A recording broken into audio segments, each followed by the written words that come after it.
Stand by to launch FanStream Sports. 3, 2, 1. Let's start. Hello, sports fans. Welcome to FanStream Sports. Nothing but pure sports. And welcome in, everybody, to Fantasy Football. Now, congratulations to all of you who are still playing fantasy football, because I would imagine, and I hope for you, that this is championship week. You need a lot of information because there are a lot of players not playing. There are a lot of players that are hurt, that are iffy. You need to know what to do. And Jeff Tito Thidoff and I at That Happens and at DFW Sports Beat, I'm Brady Tinker, have it figured out for you. So give us about 45 minutes and we will get you ready to win that championship. Merry Christmas and Happy New Year to all of you. How are you, buddy? I'm doing well, man. How are you? I'm excellent. Thank you. I'm very excited about this next few weeks. I'm excited about playoff football, teams positioning to get there. Obviously, I'm from Kansas City, so I can certainly see Cincinnati beating the Bills this weekend and pushing my Chiefs to the number 1 seed. That would excite me. Trying to figure out what the Cowboys are going to do, because all of a sudden with injuries, I sort of wanted them to play this streak out and just win every game and be roaring to the stop sign, right? Or to the playoffs. And now I'm like, man, I think some people need to rest. So it's interesting, and all of this pertains for lots of other teams to what fantasy players are trying to do as well. Who out there is playing to win, balls out to the road, whether they're trying to be in the playoffs or whether they're just trying to finish the season strong. You want players from those teams. Absolutely, yeah. You want guys who are going to play. You want your players playing in meaningful games who you know are going to play. You don't want guys who are in teams that are out of it or have a seed clinched and they can't change anything. You don't want that. You want guys who are playing for something. There are some potential ads and things to do this week, so let's get to them. Item number 1, as we always start, were who were the winners last week? For me, Dallas Cowboys, now a defense-first operation, and that quote I use because week 2 of the NFL season, when the Cowboys lost their quarterback and Tyron Smith was still out, Mike McCarthy stepped up and really righted the ship for this season for the Cowboys and said, we are a defense-first operation. It's our best unit. Then we will run. Then we will kick and punt. And we will play football like that until otherwise notified. Well, with the injuries, with Micah Parsons worn out, they've been notified. And great for them that Dak Prescott is averaging 36.2 points per game in the 9 games since he's been back. So the Cowboys have flipped the script, and I'm sure it's this way for many other teams around the NFL as well. But I thought the Cowboys getting that win, some people will want to push it aside and say, I was with, the mustache backup quarter. Yeah, it doesn't make any difference. But the truth is, the Eagles are not, if not the best defense in the NFL, they're in the top 3. The Cowboys the Cowboys hung 40. The Cowboys hung 40 on a really good defense. Right, yeah. It was a great performance by them, all-around offensive performance. And yes, that changes things for Dallas now. They can score with the best, and they can stop with the best. That's huge. Agree. The defense needs probably a little bit of time. So think about that when you look at Cowboys-Titans this week. Literally both those teams on Thursday night in front of a national audience may sit a lot of people. The winning and losing of the game means nothing to the Titans. The Cowboys would certainly like to win, but that doesn't really matter to them either, I don't think. Now, they're probably settled in at 5th. They're probably going to play Tampa. Yeah. They'll play at Tampa, which isn't – look, it's not the worst thing in the world playing on the road against a Tampa team that isn't that good this year. Right. Although they do have Ryan Jensen coming back. He's back in practice now. He might be playing, which does help the OL a little bit. But nonetheless, I think Dallas should not try to chase the NFC East. Dallas needs to play for the first week of the playoffs right now. Totally agree. Other winners, I had the Chargers. Congratulations to Brandon Staley and the Chargers for finally getting what I think has been a good team the last 3 years into the playoffs, and that's a backhanded compliment. I'm also happy about that because maybe Staley keeps his job and Sean Payton doesn't end up the coach of the Chargers, which as a Chiefs fan, I don't want. He can go to Denver. That's fine with me. Let him figure out what he's going to do with Russell Wilson. I can live with that. I don't want to see him with the Chargers and that quarterback. Now, we were both ready to fire Staley after like week 4 this year. We thought he was, with the way he's mismanaged the Herbert injury and mismanaged games and stuff, it was like we wanted Staley gone. It looked like that'd be the ideal situation for Sean Payton. But now through the playoffs, you can't do that. But the Chargers are a dangerous team. They're still a dangerous offense. When you've got Herbert, when the weapons are healthy, when Mike Williams is healthy and Keenan Allen's healthy, you've got Palmer out there as well, Joshua Palmer, Austin Eckler, kind of the X factor for that team.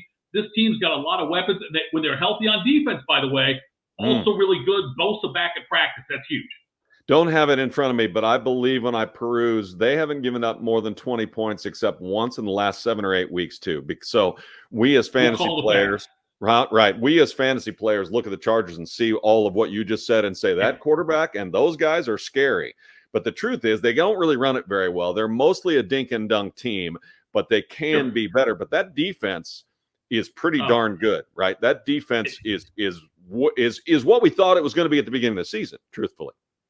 Yes, when they're healthy, and look, I don't want any part of them in the first round. If you're the Bengals, Bills, Chiefs, whatever, do whatever you can to avoid the Chargers in that first round game because that's a dangerous opponent. Unless you're in a situation like if one of those 3 teams that are hosting the Chargers and you get a crappy weather game, you've got a better chance. But you better hope it's not 60s in the temperature when you're playing them at your home field because these Chargers are tough to beat.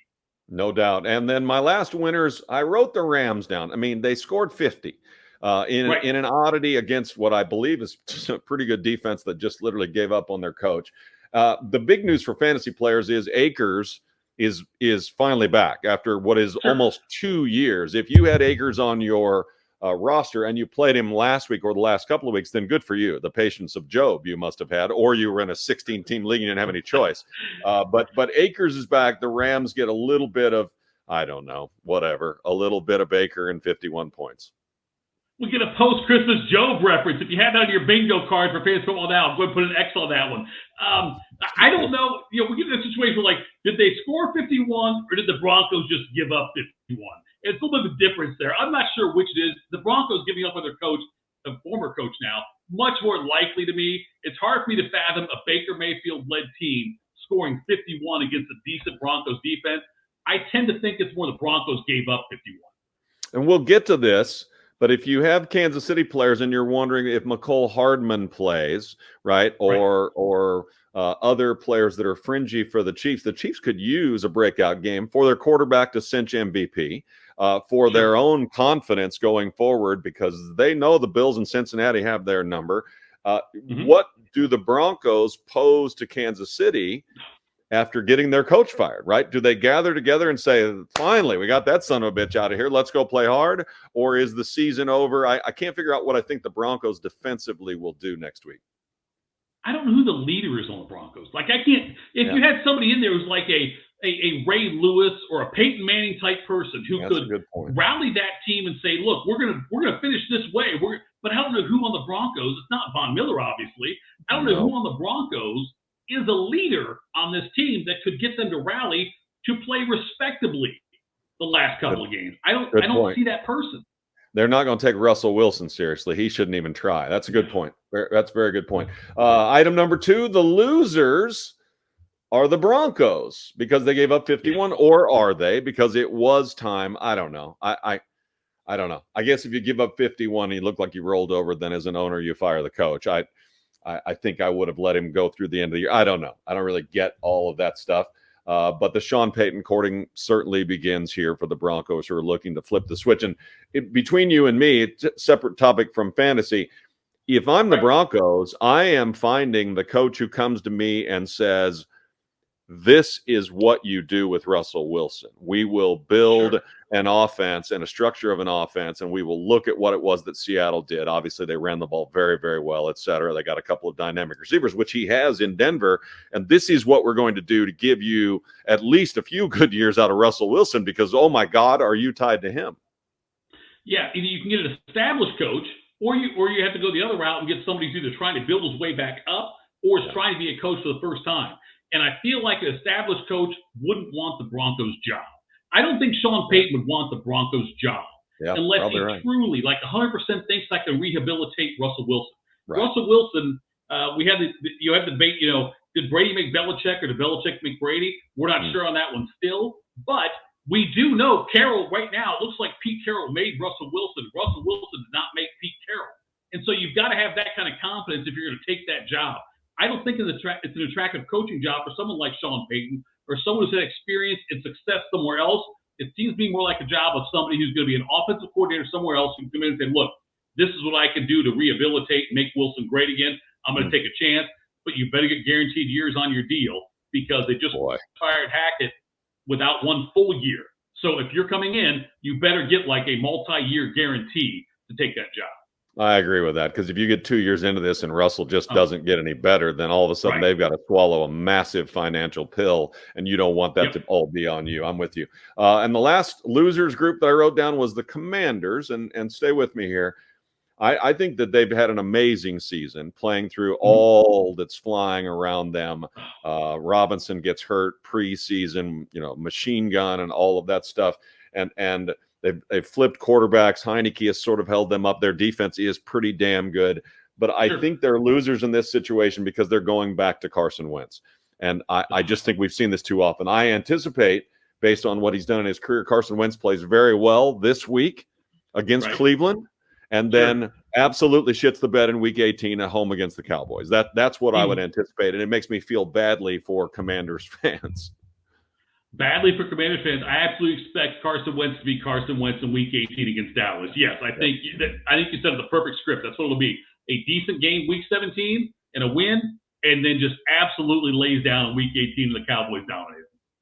Item number 3 is the surprises. I only found one, really, and that was the Lions getting run a little bit by the Panthers, who ran for what seemed like 300 yards. And maybe I jumped too far to the Lions, who had a very poor defense the first 5 or 6 games of the year. When they went to their bye week, they made some terrific adjustments. They've improved greatly, but I think maybe I got over my skis thinking the Lions are good because I love this story. Their head coach, Robert Saleh, even said, probably good that we got punched in the face about now. Now we need to win our last 2 to have a chance to get in. I get that. But January 8th, week 18, they get Aaron Rodgers and the Packers. And don't you know, the Lions fans are just at home going, I thought we'd avoided this shit. We're on this magical run. He can't play. The ayahuasca's not working. Fuck him. And then all of a sudden, week 18, the Lions are going to have to win against the Packers, who sort of are trending upward, and Aaron Rodgers. And there's Lions fans at home going, shit. It's not ideal for the Lions in any way, shape, or form. And you're right. Look, the Panthers, though, have taken the identity since Matt Rule's been gone. They're playing pretty well under Wilkes there, and they're running the ball, and they're playing good defense, which is, if you can do that, that neutralizes the other team's ability to put up big numbers. If you can hold on to the ball, if you can stop them and keep them from doing that, that's a huge thing. That's what makes it's not a Super Bowl winning formula, but it's a winning games formula in the regular season, or competitive game regular season model, and that's what the Panthers are doing lately. Agreed. That's 2 pretty good running backs right there. I didn't ever think, to be honest with you, between you and me, because no one's really listening, I didn't ever think that Chuba Hubbard was very good, nor did I ever think that I saw much explosiveness out of his legs. And all of a sudden, the last 3 or 4 weeks, Chuba Hubbard's running through holes. So this must be a progression for him of actually how to play running back at the NFL level, right? That he's literally figuring out when to spring through a hole, patience, and then go, or every once in a while you got to pound right through it. And he's understanding and getting better at the nuances of just being a running back. It feels like to me like there must be something schematically going on blocking that's also helping that. I wonder if the Panthers have unlocked something that makes him a more effective runner. If you can block a certain way to fit the strength of the running back, that helps out as well. All of a sudden now they look like a great 2-headed monster, right? Because Foreman's a damn beast, right? You don't want to tackle him. So sort of like what the Cowboys are doing, right? Hit him with the quickness of Pollard, then beat him with the feet and the strength of Zeke. This sort of reminds me of that. Kind of exciting. Item number 4, this is big. Here's what everybody's waiting for. The additions.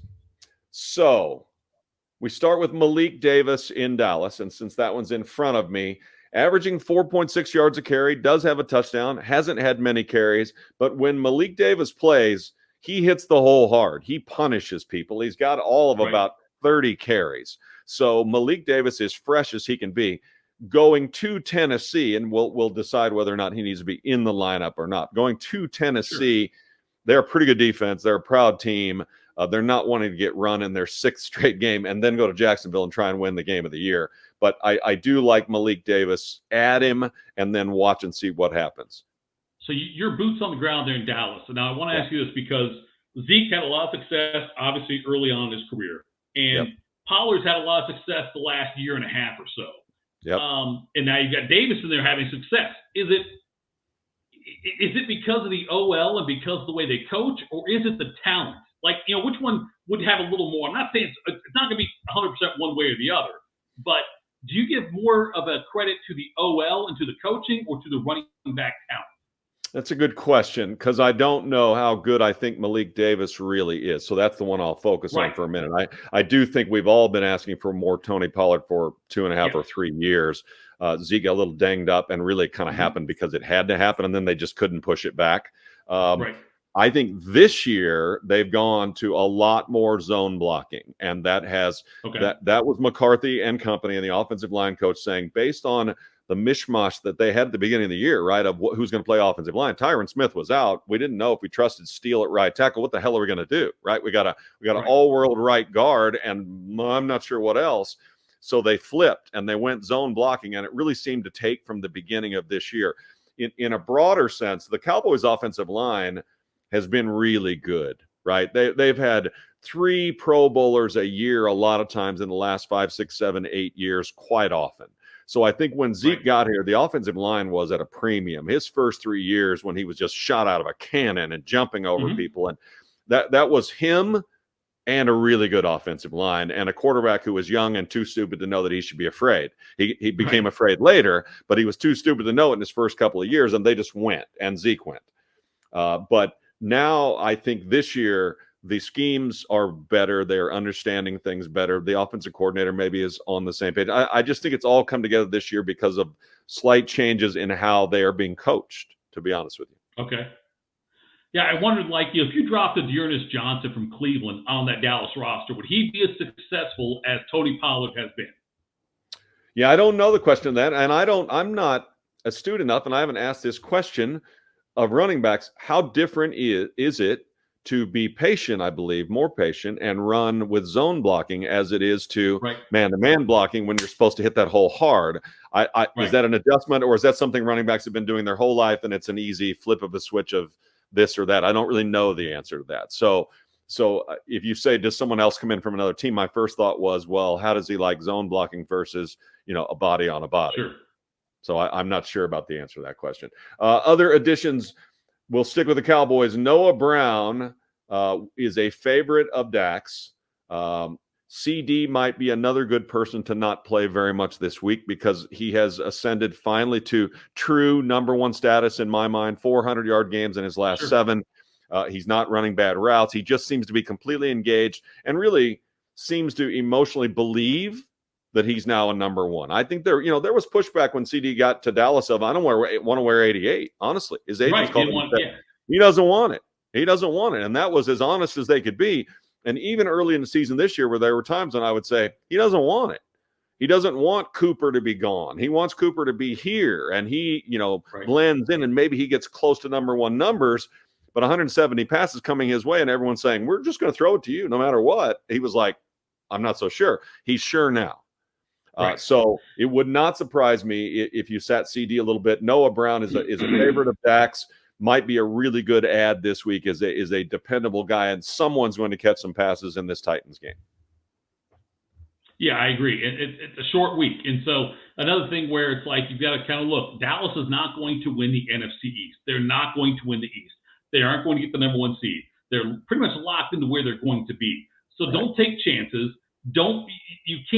You can win without Noah Brown, but you're not going to win without CeeDee Lamb. You know what I mean? So it's like, let's let the guys play.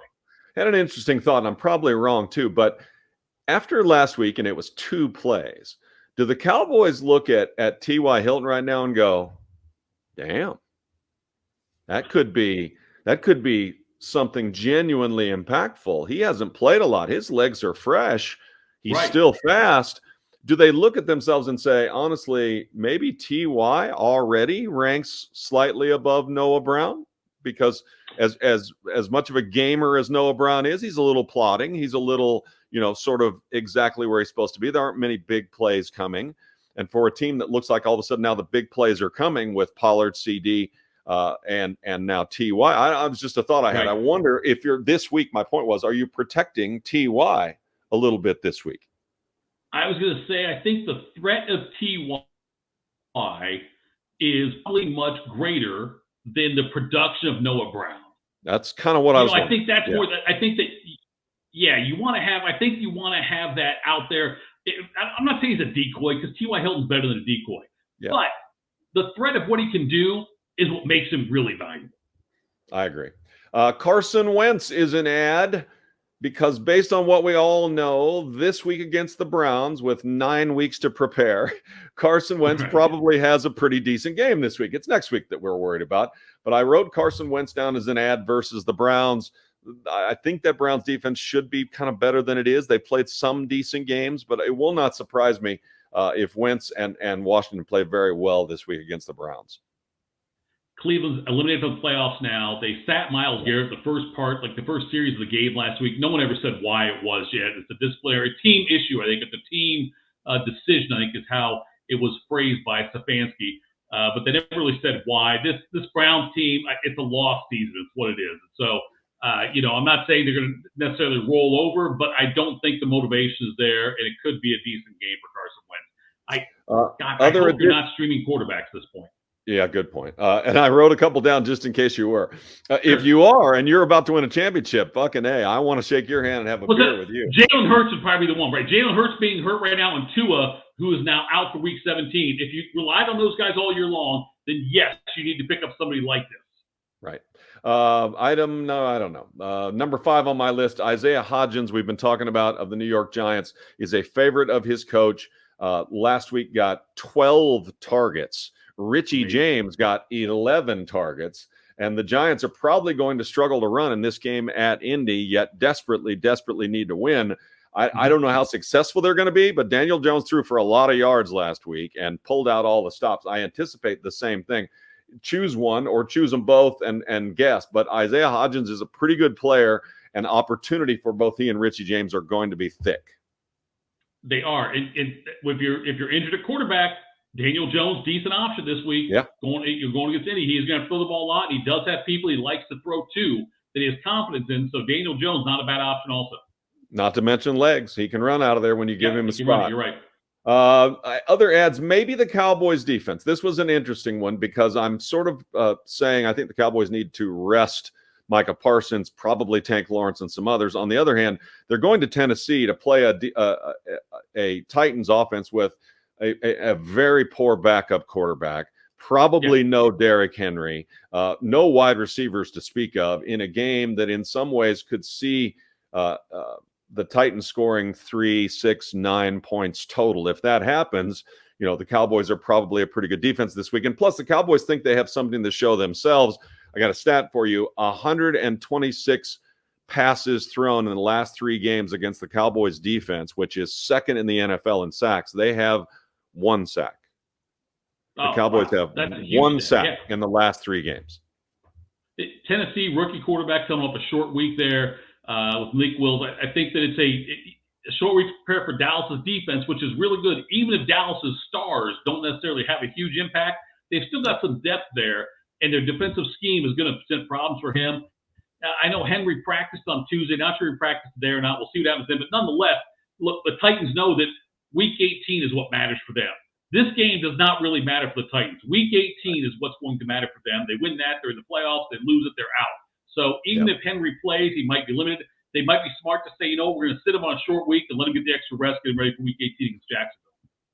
We mentioned Tua and Hurts likely out this week. We'll get to that. Yeah. I want more detail from you on that. But before we get there, Brock Purdy is another potential ad. If you look up Brock Purdy's numbers, he's thrown 2 touchdowns in all 4 games that he started, and I believe only 2 interceptions. Right. So it's a really good offense that we know is well designed, that we know is well coached. The defense gets them the ball in really good spots, which makes a big deal, right? If you ask any offensive coordinator how big the playbook is when you get the ball at your own 30, to the other team's 30, it's this big. And when you get the ball from your goal line to the 20, it's much smaller. So Brock Purdy's life made easier by everything around him, but he's been pretty good at the Raiders. Their defense isn't horrendous. On the other hand, I could see San Francisco hanging 30 on the Raiders. I can see it also. And this is Shanahan now, Kyle Shanahan. Every week that Brock Purdy plays well, it looks like, my God, this guy might be the quarterback whisperer after what he did with Garoppolo came in after sitting out the entire first half of the season before Lance got hurt or whatever. I should say first half. He sat out all through training camp and everything. Was going to be traded? Was he going to stick around? Then he comes in and leads them to where they're at, and then Purdy takes over and does well also. It's the San Francisco offense is really playing well, and the defense is still one of the top defenses in the NFL. Yeah, would San Francisco, if they won, I don't know, if they went to the NFC Championship game with Brock Purdy, come back next year and have Trey Lance and Brock Purdy as their quarterbacks and let the world's most handsome man walk?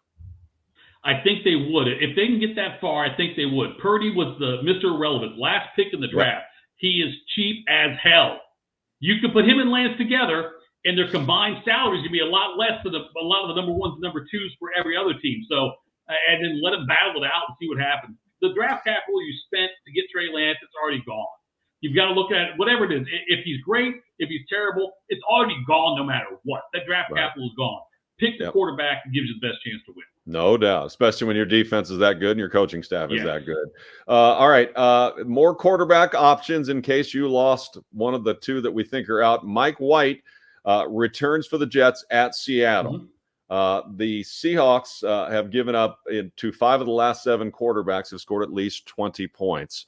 So the Seahawks defense isn't very good. It's a controlled environment inside. So as long a trip as that is for the Jets to go across the country, pretty nice place to play now. Inside in Seattle, right? In that new, or no, am I wrong? Hold on. No. Seattle's still got that. Inside, Sorry, totally wrong on that. Anyway, going to Seattle, I still like the Jets' chances, and I think that whole team upticks with Mike White at quarterback. White's the best option they have. Zach Wilson's going to be inactive. I think his era is over with the Jets. Mike White gives them the best chance to compete. It's just a question of, Seattle's still playing for something, and so it's just a question of can Mike White can he earn this job for next season, and is he the answer in New York? I don't think he is, but he certainly gives them the best chance to win this week. I like him a lot better than if Flacco and Zach Wilson were out there. And we'll get to this. The tie and the effect Mike White playing had as opposed to Wilson on Zonovan Knight is also huge. So I'll get to that later. But Zonovan Knight has just disappeared the last 2 weeks. And if you look back the 2 games prior playing with Mike White, he was all over the place. So that's one that you have to consider this week. Chuba Hubbard, we mentioned, looks fast. So if he's available, I would add him with the Panthers. That's a hell of a 1-2 punch. Johan Dotson all of a sudden is back to the guy we saw in the first 2 or 3 weeks of the season. We're like, whoa, he's pretty good. Now making plays, and he looks like he has that special something, right, of routes or catches or, hold on. Not everybody does that. He's got some of that in him. An electricity to him is what he has. And he's got an opportunity to make plays in space. You give him the ball and let him get a step on you, you're in trouble. He's got big play capability, and he does have sure hands. He's really good when he's good. He got a great catch radius there. I love him in Washington going forward. And whoever the quarterback ends up being there long term, it's really not Carson Wentz. It's not Taylor Heineke. It's going to be somebody else. But whoever the quarterback is there long term, when you got him, and you got McLaurin, and you got Curtis Samuel on that team, not to mention Brian Robinson back there running the ball, you're in a good situation with an offense.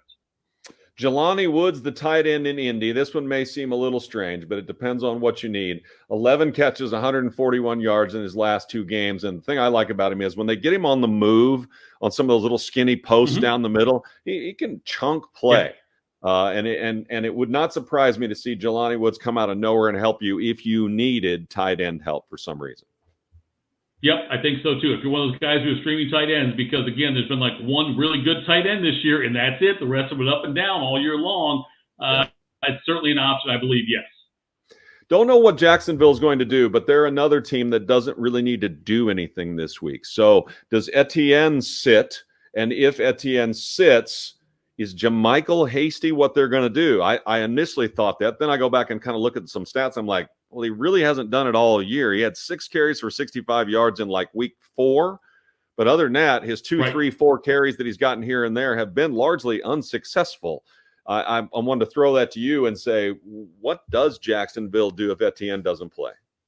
Well, I think they're going to play Etienne. I think they're going to try to still win this game. I think that Jacksonville's in a mode where you've got a franchise who has not had success, obviously after what happened in the Urban era, and before a brought Urban Meyer in was because they sucked.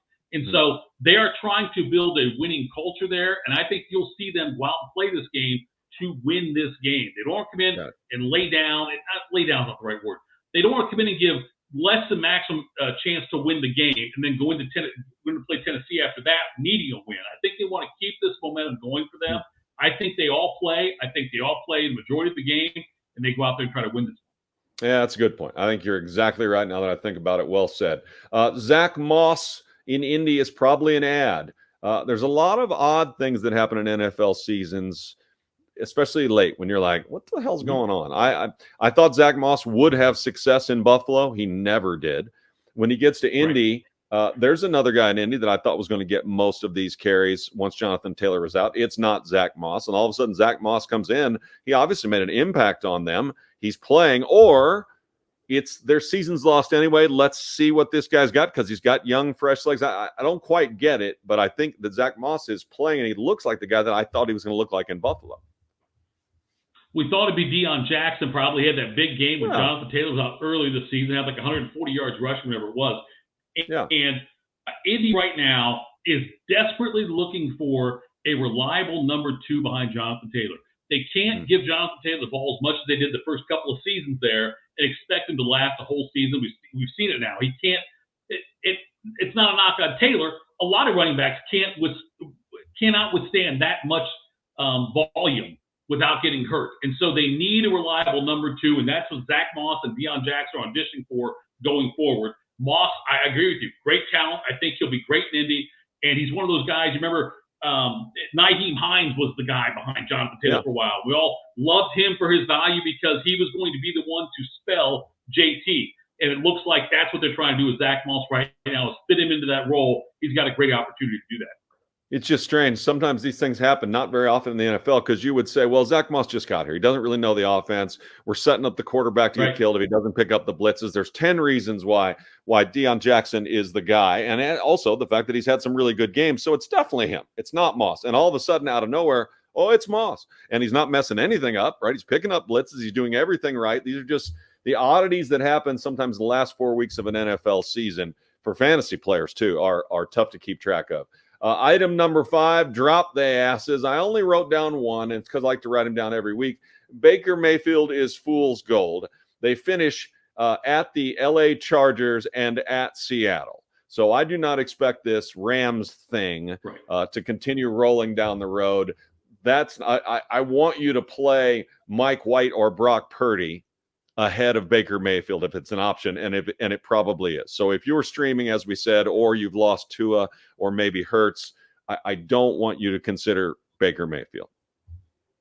I think that's fair. Now, the only way I would push back a little bit is I'm in a 12-team full dynasty league, and I picked up Baker Mayfield a couple weeks ago just on a whim. And I'm not saying I'm starting, so I'm not. I'm not starting him in that league, the 12-teamer one. And I may never play Baker Mayfield. I grabbed him as just a flyer. We'll see what happens. Who knows about Stafford's future? Who knows what Mayfield does the last couple games? Will he have an option to start next year? So I would drop his ass in a yearly league, no doubt about it. In a dynasty league, I might hold on to him just to see what the future holds. Okay, very good. Item number 6 is these people were just flat bad. That would be the Colts. And as I watched that game, I felt bad for Jeff Saturday because I thought to myself, and I think Troy Aikman said it out loud on the broadcast, who's the quarterback now? Because Matty Ice you benched, who you probably should have left in for the remainder of the season, despite the fact that he can't move around. He's going to make the best decisions. Ellinger, I'm a UT guy. I'm rooting for the kid. I don't think Ellinger is a starting quarterback in the NFL. Foles certainly was. He's got that Super Bowl ring and that magic that was now 5 years ago. And now what? Now that you've run through all 3 quarterbacks, do you just go wishbone and let a couple of the running backs just catch it and just toss it to each other? What do you do? I feel badly for the Colts, and I have a feeling that Jeff Saturday canceled any opportunity he had to get this job. Yeah, Saturday's not going to be the head coach there. And they talked about talking to Jim Harbaugh. I'm not sure it's about his quarterback or as a coach, one way or the other.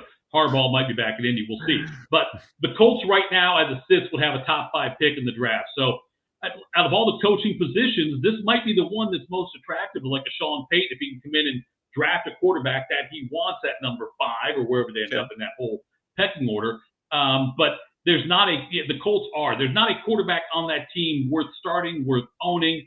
And, they've got 3 quarterbacks there, like you mentioned, and none of them are great options. And so it's too bad for Jeff Saturday, but that's the hand he was dealt. That's what he got into. When you go into a situation where you're really not qualified to be a head coach at the NFL level, you get thrust into it. Stuff like this is going to happen this way. The Cardinals were also just flat bad and have been an utter – I don't know. I mean, we knew it was going to be rough at the beginning of the season when their wide receiver wasn't playing, but I sort of figured their quarterback would step up. If they could get through those first 6 games at 3-3, they could really make a run in the second half. You and I talked about all this in the first week or two of hang on to the Cardinals, right? James Conner's got heart. The Cardinals defense has some playmakers, and it just has all gone to shit. They lost their 5th straight on Sunday versus Tampa. Now they finish at Atlanta and at San Francisco. Absolutely brutal, and I don't know what that organization does either. Well, and you've wasted another year of James Conner. You've wasted a year of DeAndre Hopkins. You've wasted, J.J. Watt's final year. You've wasted all of that, and that's what's unfortunate about it. The coach will get fired, I think, at the end of the season. Sure. You've got all this money tied up to Kyler Murray, who I'm not sure he's not worth it in my opinion, and I don't think he's a viable. I don't think he'll ever win a Super Bowl, and put it that way. I don't think he'll ever win a Super Bowl as a quarterback in the NFL. So you've got a lot of negatives going towards you in Arizona, and it's been a lost season and probably a lost generation almost for this. The generation is a strong word, but a lost era, though, for these players when they're prime right now in Arizona. Yeah, I agree. I feel badly for some of those guys. Item number 7, here's what fantasy players need from us. Who am I starting? I led, interestingly enough, with Gardner Minshew, who threw for 350 last week against a pretty decent Cowboys defense, who turned it over too much, but who historically doesn't turn it over like an idiot. He was 37 touchdowns, I believe, and 11 picks in his 2 years in Jacksonville. He doesn't do this. I believe they can shore that up. The Eagles are playing balls to the wall in this game because they'd like to finish this number 1 seed in the NFC off. And they also probably don't want to put Hurts out there if they don't have to. So I love Gardner Minshew this week in this game. I just think the Eagles have so many weapons, and he was pretty damn good in most ways last week against the Cowboys. He was, and it was his first week of the start of this year. So I think that another week of getting the number 1 reps the entire week, game planning for Gardner Minshew. The Eagles could do that around their offense and figure out the best way to utilize his talents. He's a different quarterback than Jalen Hurts. They have different kinds of ways they move the ball than they do with Jalen Hurts. They have a week to incorporate that. I think he has a big week this week as well. Yeah. Mike White at Seattle. Again, we're saying if you're missing one of the 2 quarterbacks, Mike White's an option. I had it earlier for you. 5 of the last 7 QBs that have played Seattle have scored 20 points or more in fantasy. If you had to put in Mike White, and I told you could get 20, if you need him, you probably take that right now. Sign up for it right now. Brock Purdy's the other one. Brock Purdy, San Francisco at the Raiders. The 49ers have the pedal down, and they are finishing this thing off with a hell of a winning streak. Nobody wants to play the 49ers, and Brock Purdy might be playing himself right there into a 2-man situation, as we mentioned in San Francisco, who gets the job to play with a really good coaching staff and one hell of a defense. Yeah, it's being the quarterback for San Francisco is going to be a good job going forward as long as Shanahan's there. He's proven that he can take any lump of clay and mold it into something of a reasonable starting quarterback in the NFL. We mentioned Chuba Hubbard, 12 combined fantasy points in each of the last 3 weeks. Seems to be basically a run-only operation for the most part there in Carolina. Split carries, the hot back stays, but I don't hate Chuba Hubbard this week at all if you need him. Yep, I agree with that one. I think the Carolinas are going to keep using that same formula. Run the ball, play solid defense. Don't know about this one. Hassan Haskins versus the Cowboys. The Titans have very little to play for, except they don't really want to go into Week 18 with a 6-game losing streak and a need to win at Jacksonville. So I think you'll get the proper amount of energy out of them. The Cowboys' run defense hasn't been very good the second half of the season. Last week they tried against Philadelphia to not let those running backs run wild, and then they gave up 360 yards through the air. So I don't know. What do you think about Hassan Haskins versus the Cowboys if Henry doesn't play, which we anticipate? Well, if Henry doesn't play, I think he's a decent option, yes. I do think the Cowboys' run defense will do better against the Titans. You had to respect Gardner Minshew last week. I don't think you have to respect Malik Wills. You know what I mean? Good Out there. I don't think you have to respect him out there in that one. So it's a little bit different situation, I think. Hassan Haskins a different back too. I wonder how much difference that Yeah. makes, right? Very quick. He's a Right. big play guy, right? Hassan Haskins Sure. can go to the house. Not to say that Henry can't, but just different hitting the hole. Jahan Dotson, we mentioned at Cleveland. Dotson has 16 total fantasy points in the last 3 starts as well. Brandon Cooks. Now, I hate saying this to anybody because I'm not a Brandon Cooks fan, but I always will backhandedly say just at the time when you think nobody gives a shit is when Brandon Cooks shows up. 9 targets in his return last week at Jacksonville. So I think there's going to be a necessity, as there almost always is, for Houston to score some points in this game. This just could be a backwards cover by Brandon Cooks helping you out, even though if he knew you, he wouldn't want to help you out. I agree. Yeah. So Brandon Cooks, this is garbage time. This is when he shines. This is when he makes his money, because then his agent can go back there and say, look at my stats for the season. Look how well I finished in games that don't friggin' matter. Oh, he's the master. Russell Gage in Tampa Bay runs good routes. Tampa versus Carolina. The Bucs are finalizing this NFC South dominance.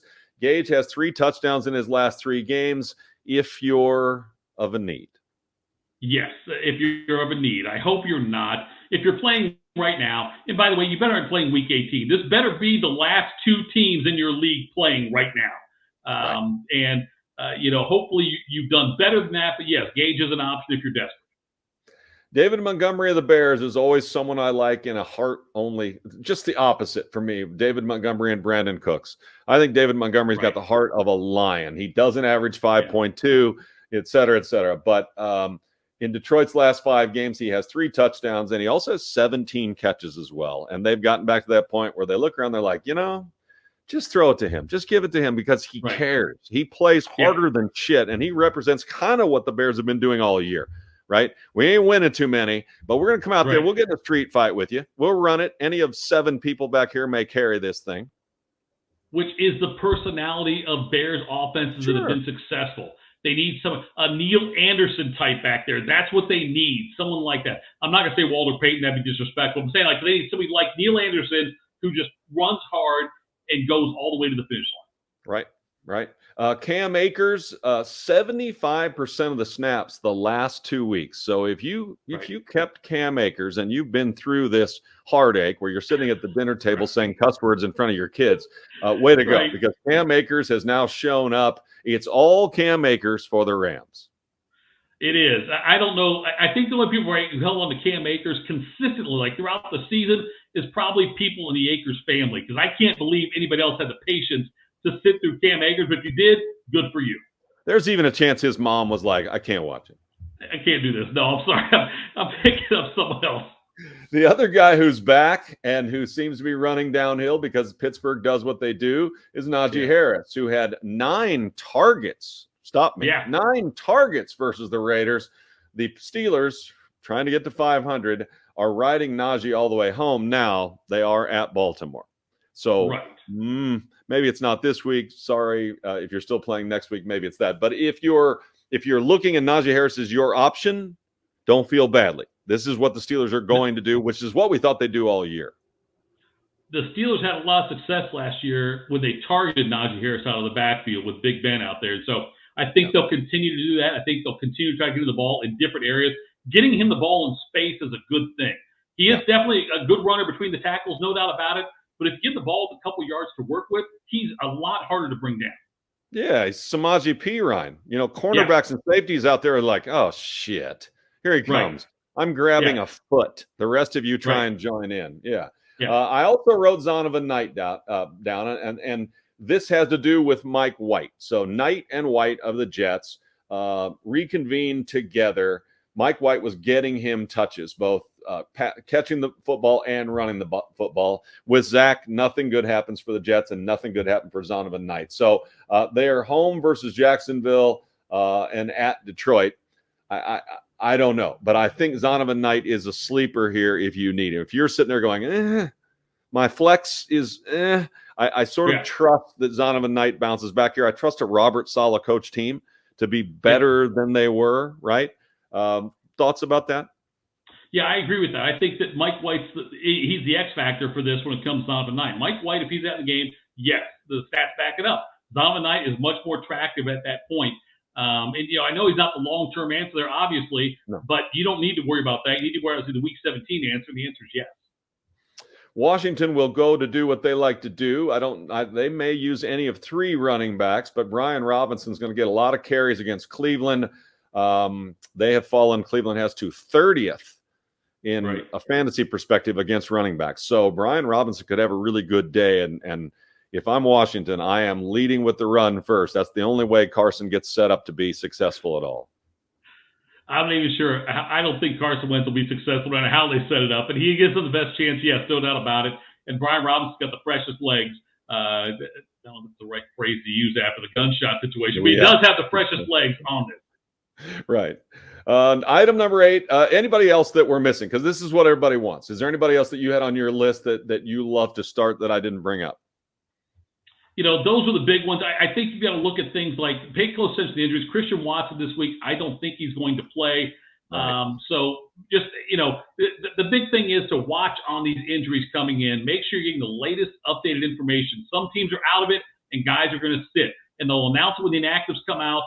They come out usually about an hour and a half before game time is when they release the inactives. Keep a close eye on that. Make sure you've got backup options. You should have plenty of options out there. You're down to your final 2 teams in your league. Hopefully, if you're playing Week 18, you're dopes. This needs to be your championship week. So just keep an eye on those injuries and last-minute inactives of guys because guys that might be 80%, they would sit this week if it's a meaningless game versus if it's early in the season when the game still meant something. Would you say you take a shot at Dubs or who gets Christian Watson, we've finally seen is a pretty unique player, maybe a number one in his next couple of years. So Dubs doesn't replace him, but Dubs is fast. Who might get more touches in Green Bay if you believe in a hot Aaron Rodgers? I think it's Dubs. I think Dubs might go. Watson was off a great start last week before he had 6 catches for 49 yards before going down. So he was and that's his season high for catches, right? The career high, I guess you could say, also because of the fact he's a rookie, but. Dubs is probably the option there, but I think what you'll probably see is more opportunities for guys like Aaron Jones and maybe A.J. Dillon out of the backfield to catch passes.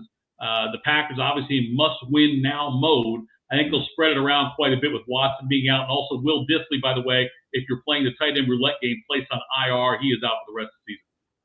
All right, now item number 8 is do you sit the asses, and this normally is a disrespectful tone that I say that with, but not this week. What we're wanting you to watch this week is who is sitting.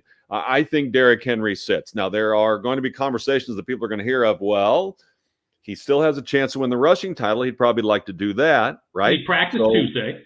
And he practiced on Tuesday, so maybe, but watch. You need to know. And we don't hate Hassan Haskins if you find out that Henry is sitting, but you need to get on it because that game is tomorrow night. Tony Pollard has not practiced either day. It's a thigh, and I guess it's just a deep thigh bruise. Listen, it's Pollard and CD at this point that are big play guys for an offense that's going to need to really be good in the playoffs for this team. I don't think he plays, so then Malik Davis is a possibility. Sit everyone playing in the Arizona-Atlanta game, as far as I'm concerned, except Tyler Algier, who all of a sudden looks really fired up. And like everyone's in his ear saying, this is it. You come back in number 1. We're on our road to maybe getting an early addition to a contract, et cetera, et cetera. Right? Tyler Algier looking good in Atlanta. Everything else in that game, Arizona-Atlanta, is yuck. The Falcons have done it right with Algier. They've eased him into this, and now he is peaking at the right time. He's going to end this season with a ton of confidence and great stats the last 4 or 5 games leading into next year as the number 1 guy. The Falcons, they don't do a lot of things right. They have done this right. They've got Ritter in. Maybe if I believe that Algier is excited about being a kid on this team and this is their team going forward, then you put Drake London there as well, who got a lot of looks last week. I just don't really trust Ritter to get Drake London the ball on the 1 or 2 opportunities he's going to have maybe to score. That's the only reason. Otherwise, I would put Drake London in that. Let's give him a role too. Sure. Yeah, I'm with you on that. You've got to, and that's where you go back to break down the numbers. How many completions will he have, and how many will then who they go to, wherever they go? Because obviously, you don't have Kyle Pitts out there, so you got to figure out where those receptions are going to go, and if it makes sense mathematically, then you can play London, but I'm not sure it does. Item number 9, injury updates, also huge. The Tua thing is interesting. We had really fatherly discussions about this 6 or 7 weeks ago when we were really worried about the young man. Now it is 3 times in concussion protocol for Tua. They're struggling to get into the playoffs. I know they desperately want in. Looks like it's Teddy if it's not Tua. Do you have an update? Let's start with Tua. What do you? I know what we think Tua's as not father. going to play this week. No, Tua's not going to play this week. They're going to hold him out, and that makes the most sense. I think that's the smart thing to do. This has been a scary situation with Tua all year, and so the smart thing, precaution. Do that with this one, and it looks like what they're going to do. Tua's out this week. Are we remiss then in not having, with this myriad of average quarterbacks we are touting, are we remiss in not saying, well, Teddy's got the veteran nature. Teddy can throw passes. He's won some big games, and he's got the 2 wide receivers that run 4-1s. Do we maybe offer up Teddy this week? I think that becomes a better option than some of these guys we talked about. Yes. Okay. It's a risk thing still with all these guys that haven't had a lot of experience this year playing, and Teddy's got a lot of game experience no matter what long term. I'm saying he's had a lot of experience, but it's always kind of risky for somebody in there who hasn't played a ton. With the weapons he's got, and the Dolphins, that's certainly when you got guys like Waddle out there to throw to, and obviously Tyreek Hill who can take a 5-yard quick slant and turn it into an 85-yard touchdown. Yes, Bridgewater's got value. McCole Hardman may be back for Kansas City, and I think Pat Mahomes quietly would absolutely love to have him back. Kadarius Toney caught a touchdown last week, but then it was the only pass he caught. But boy, I'll tell you what, he's one of those guys. He caught a little swing pass in traffic and danced with those magic damn feet of his to 8 yards without getting touched, with people flying everywhere. What a tease Kadarius Toney is potentially for the Chiefs. But injury updates, Hardman, do you have anything on Hardman coming back? I know Pat wants him back. Right, he wants him back. There's no update on him yet. We're going to wait and see if he practices today. I haven't gotten notes on that, if he's practiced yet there. Now, that'll be the key, because obviously today is the big one for him if he can get out there on the field. We're watching Christian Watson as well. Jalen Hurts. Listed as day-to-day officially. Okay. Jalen Hurts. Christian Watson. Jalen Hurts' shoulder is an issue. That's a chance that Philadelphia can't take, and with that backup quarterback, I don't think that they need to take. Now, maybe if it's a decision if they have to win next week to finalize things, but I can't imagine Jalen Hurts is going to play. Can you? I'd be shocked if he played also. They're saying they have not ruled him out yet, but I would be surprised if he played this week, yes. Remember, fans, this is a shoulder too, right? I mean, the season has gone so perfectly. This kid needs to be able to load the ball up and throw that ball 60 yards in the air, when AJ's open. He just needs to, for that team to be as dynamic as they can be. Mike White in for the Jets, right? Yep. Okay. He'll be the starter for the Jets, yep. Lamar Jackson has just been sort of, well, I don't know, but Baltimore, I'll give him credit. It hasn't been any fun to watch, but they continue to win games. So they'd probably be better off, having Lamar come back when he feels 100%. Status was changed from out to questionable, I believe. And so it would, they've got a big one this week at home against Pittsburgh. I would tell you, though, Brady, I talked to a former team doctor for the Steelers, and this was a couple months ago I talked to him, though, but he told me that when the Steelers and Ravens play, the amount of the pain medication they use, like the Advil or whatever, it is double of what is a normal game when the Steelers play the Ravens. They go through double the pain medication throughout the game than they normally would. So it might make sense to sit him. The Ravens are already locked into a playoff berth. I don't think they're still trying to win out of the AFC North, but they should be very cautious with Lamar Jackson. And I'll tell you what, selfishly, he should be cautious with himself. It's time for him to get paid. Yes. I'm with you. He'll never say it, and I don't necessarily think he has that in him. But there are times in your life as a man when you have to take care of you and your family. Ryan Tannehill is out. There's nothing good happening with the Titans, right? Derrick Henry, I don't know. He did practice, right? So I got a son. I got a son who's apoplectic about what is going on with Derrick Henry, and I'm like, I'm sorry, kid. But they don't need to win until next week. It would do Derrick Henry and his hip a lot of good. It's a short week. Give him the rest. It's a short week. You don't need to play him. Yeah. Well, and if you're going to beat Jacksonville next week in Jacksonville, you better get 160 out of Derrick Henry. Yep, Tony Pollard's thigh is bothering him. I'm hoping the Cowboys are smart enough to just let Malik Davis take these carries, let Zeke play a little bit, and let this be a low-scoring, close to the best game. Again, Pollard is one of the two giant weapons the Cowboys have for big plays. Big plays really have been lacking on this Cowboy team. They've been very good offensively. They score lots of points, but they're not going over the top of anybody or having big things happen. I remember with 5 or 6 games left to go, the top 7 major long plays by the Cowboys of the year all belonged to Tony Pollard. Doesn't surprise me. I love Tony Pollard. Love him. Aaron Jones' ankle with Green Bay. What do you hear about that? I think Jones is going to give it a go this week. Look, they know every week's a playoff game for them now, and it looks like he's going to give it a go for this week. Damian Harris is still iffy in New England, and it seems that Stevenson is in the doghouse. A little bit he is. Does on occasion Belichick go too far with some of this stuff? Because Stevenson looks like he's got the heart of a damn lion. I mean, I'm sorry that he fumbled, but holy shit, he's pretty good. He's really good. And yeah, Belichick does throw people like that in the doghouse. Remember, he did it famously with that other running back. I can't remember the guy's name, who came out had a huge game and then fumbled the next week and was done and never really played for them again. He had like a 200-yard game. But anyway, I think Belichick's mellowed a little bit. It feels like he's going to give Stevenson another go with it. Even if Harris is healthy, I think Belichick realizes that Stevenson gives them the best chance to win. Deebo Samuel is a difference maker at the highest level in the biggest games for San Francisco. They have plans on playing the last game of the year. Ankle and a knee issue. What are we hearing about him? He's trying to give it a go this week. There's optimism that he'll play. Might be limited. The optimism he'll play, though, we'll know more probably after tomorrow's practice.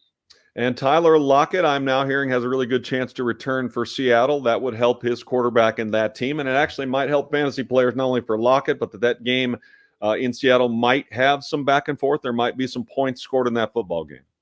It could, and Lockett's a great option because he takes a lot of the pressure off DK Metcalf. So, yes, he's going to try his best to give it a go. I think he may have been able to play last week. I think he held him out for precautionary reasons. I bet he played this week.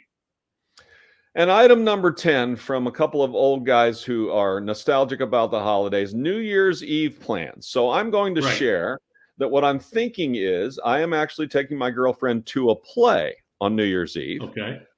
We have a party option, and we kind of know what that'll be. It's a lot of friends of mine. There will be a lot of drinking and a lot of standing around and yucking and hitting each other on the back. But there is a play at a place in Dallas called Theater 3. It is a small playhouse, understated and underrated, where you can put about 50 or 60 people in there, and they do some magical work. And they have a play that is running New Year's Eve called I Love You Just Like You Are, Now Change. And it seems romantic and potentially enticing. So here I am trying to be a grown-up at my age and do something nice on New Year's Eve that doesn't involve just drinking and sex. Well, you see, now I'm doing something involving drinking, not about sex. But so we've got a few couples that have kids of similar ages, and we got friends with a big house and a lot of land. And so we're going to go out there and watch the CFP games and probably drink way too much and stay up way too late and watch football. But yours sounds much more mature. Yours sounds something like an adult would do. I sound like something like a very young father would do, even though I'm not a young father. So to push aside the maturity thing before you give me any credit, I'm really rooting for both of us on the sex part. Really. Yes, absolutely. I am. Tito, it has been a thrill and an honor to team with you this year and do fantasy football. Now, let's talk a little bit about maybe taking the second half of the NBA season and doing something for NBA fans. We'll let everybody know on that. Absolutely. You're the man, man. I appreciate it. Happy New Year. Absolutely. Same to you. For Jeff Tito, Thidoff at Thid Happens, I'm Brady Tinker at DFW Sports Beat. Thank you so much for tuning in this year to Fantasy Football Now. Happy holidays, everybody.